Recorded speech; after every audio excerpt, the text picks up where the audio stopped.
was that with Koe Wetzel? Dude. Now that experience right there, honest to God, was probably, with the exception of Loca Pasión being my band, it was probably one of the best highlights in my career because for the first time in my life, I was actually out there playing rock music or rock style music and being on stage in front of thousands of people with pyrotechnics. And I thought I was playing Koe Wetzel music to the people, but in my head, I was playing Girls, Girls, Girls from Motley Crue.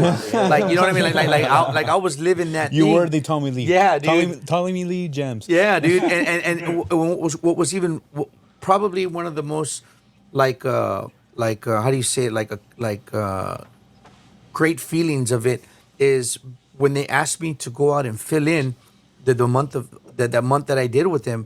I had asked them for a live recording prior. I said, "Can you send me a live recording so I can study how you play your songs and whatever?" So, dude, I would literally every day I would just put one AirPod in my ear, and I would play that live recording throughout the entire day. And sometimes I wouldn't even pay attention. It was just playing in there, and I would go about my day, and then I would listen to it and whatever. And then I did that for maybe about a week. And then I told my wife, I said, okay, I need to set up my drums and I need to play to it because listening to it is one thing, and then playing and choosing the voices, how you're gonna produce this live, you know. So I knew that I was gonna use their drum kit, and it was a 3-piece SJC kit, and then I knew how I was gonna set my cymbals up. So I set up the rig at my wife's boutique, and I went in. And so when they check this out, so when they tell me we're gonna have rehearsals in Austin on this day, and it was actually 2 weeks before I was gonna go and play with him.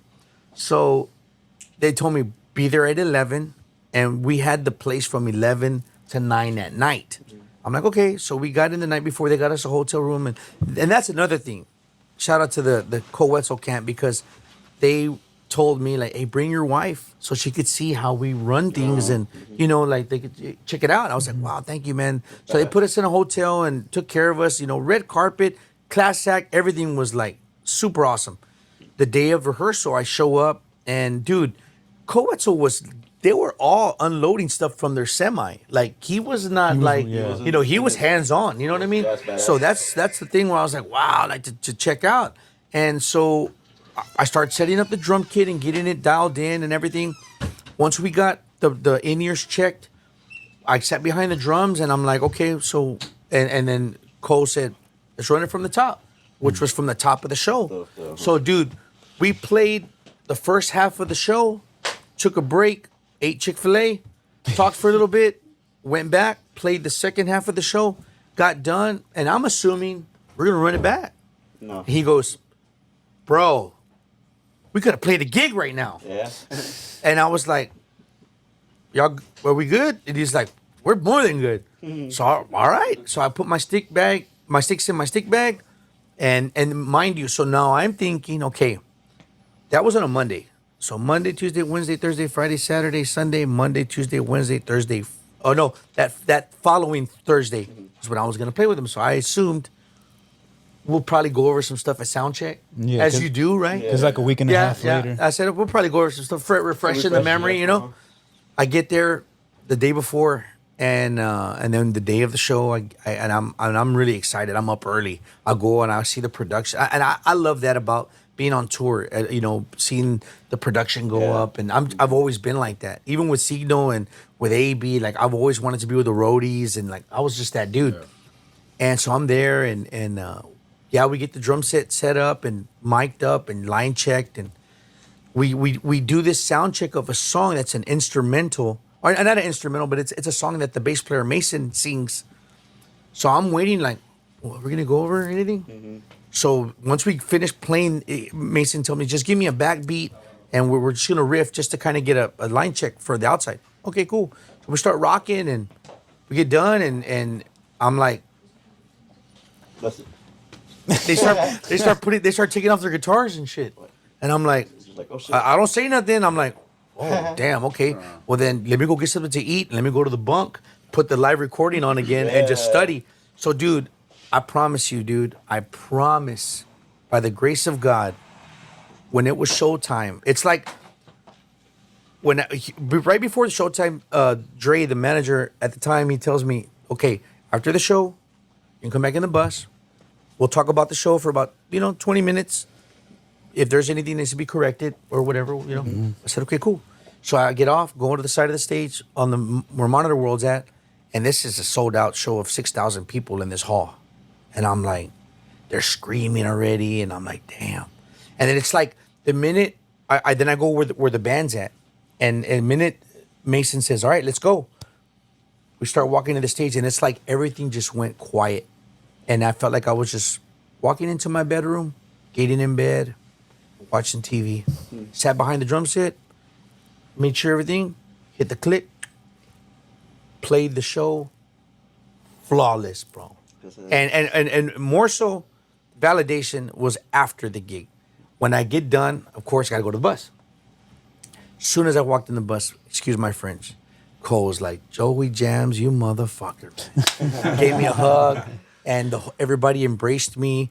He was like, oh my, like that was like, and I couldn't wait to tell my wife, like, that was such a success. And every show we did was like that. And then, How long did you end up playing with Koe Wetzel? about a month. How many month? shows was that, bro? Like 15. Oh shit. Shit. Yeah.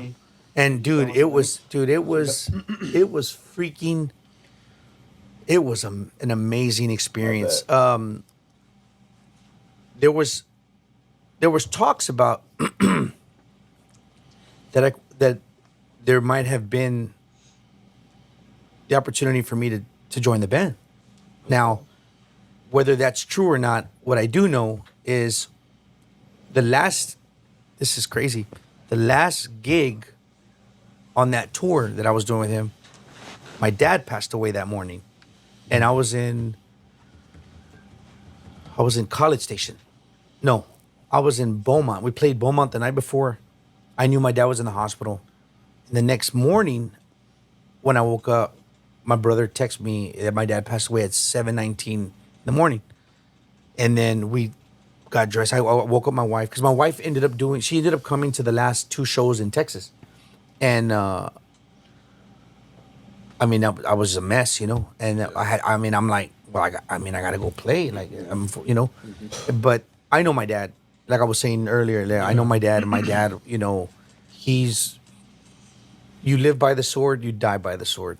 You got to go do what you got to go do, and what better therapy for me than to go out and do what I do. I'm sure that's what he would have wanted. Exactly. So nobody knew. Nobody knew. You kept it to yourself. The only person that knew was Dre, the road manager. And I go set up, and we go play the gig, and the gig is 10,000 people. Crazy. Get done with the gig, everybody knew it was my last gig. And they help me with my gear, take it to the car. And I said, let me go say bye to everybody, And I went and said bye to everybody. Thank everybody for everything. I mean, it was an amazing experience, bro. Like, to be out there, like, I felt like, I'm freaking rock star out there, and everything that and here's the funny thing is that, like, my first gig, I had told Dre, I said, look, all I want out of this tour is I just want a picture of me playing drums with fire behind me. That's what I want. Yeah. So he's like, he goes, I got you, bro. So I Look got it up, Brandon. Look it up. Yeah. So I got, I got to have that happen. The picture with all the flames behind me, and so that night I will go say bye to everybody, and I go on the bus, and I say bye to Cole, and he tells me, hey, I'm gonna hit you up on Monday, and I was like, yeah. He goes, yeah, we need to talk. I was like, all right. So he goes, so I'll hit you up on Monday, don't forget. I was like, I didn't know what that meant, Mm-hmm. So I was just like, man. So then after the College Station gig, I drive to my hometown, Seguin, because I want to go be with my family because of what happened with my dad. And then that Monday morning, I announced that my dad had passed away. And then everybody left me alone. So I never got to talk to him.